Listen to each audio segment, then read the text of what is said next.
Hey there guys, my name's EarthToLydia and today I want to share with you a little bit of knowledge that I've learned over my last few years on YouTube. Now before I get into it, I want to disclaimer this by saying that I know I'm not a huge YouTuber and I'm in no way claiming to be. These are just some things that I picked up from my experience in talking to other smaller YouTubers, and it seems like we had a lot in common. These are also things that bigger YouTubers rarely speak about and is probably the reason why so many smaller channels don't last very long. Now there is a little bit of a gaming YouTuber spin on this, but that's only because my channel comes under this category and I'm speaking from my point of view. However, I have tried to keep these tips as general as possible, so even if you don't upload gameplay, these can still apply to you. Now without further ado, this is a brutally honest guide on how to get started on YouTube. Number 1. It's not just about your subscriber count. What I mean by this is if you want to become a long-term and successful YouTuber, your subscriber count isn't what matters the most. The two things that you do want to keep an eye out for can be found in your analytics tab in your account's homepage. What you should be paying the most attention to is your views and also your average view duration. Your views will tell you which of your videos is attracting the most attention. Now for me, the videos of mine attracting the most attention right now are mostly Overwatch gameplay, which isn't that big of a surprise as Overwatch is huge at the minute. You'll also find that if you've made a tag video that is currently trending on YouTube, these videos will generally get higher views than your other videos do. I'm talking about the 100 layers challenges that were big last year, or the 50 facts about me, or any other tag you can think of. Now that's not to say your video is going to go viral and get thousands of views overnight. However, they usually get slightly more, and this helps to bring attention to your channel.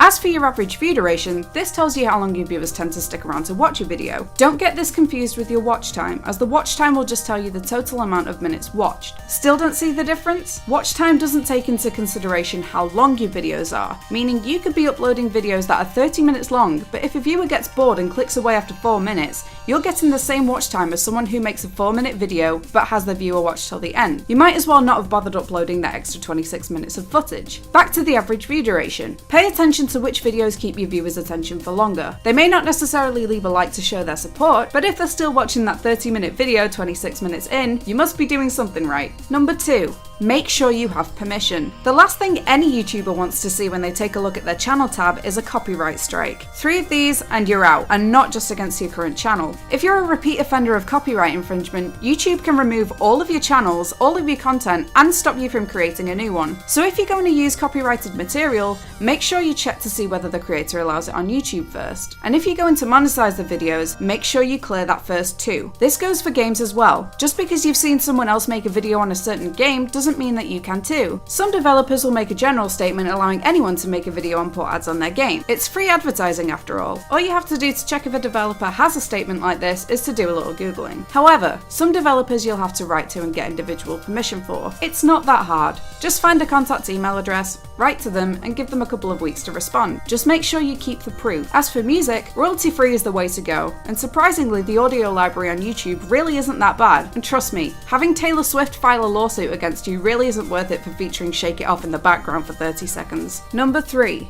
Dedicate the time. This is another huge thing to bear in mind. It may not seem like it, but making YouTube videos takes a lot of time and effort. You have to make sure that you've got the time to film, edit all of your footage, make your title and thumbnails, and upload. This can often take more than a full day just for one video. This can be really difficult if you're in school or have a full-time job. So if you really want to start a channel but you've got a big assignment or test coming up, now's not the time. You can always start your channel when you've got more time to yourself. For me, I like to book, record, and upload my footage on my days off. This way I can schedule videos to go up days or even weeks in advance, and it stops me from rushing to get a video out. You'll also probably have a lot of footage that will never make it onto YouTube, but don't let this get you down. If you have a bunch of failed attempts No, let me try that one again. If you have a bunch of bloopers, keep hold of the footage and make a blooper video. If you have some gameplay that didn't turn out the way that you wanted, use it as background footage for something more chatty like an update video, which leads me into our next point. Number 4.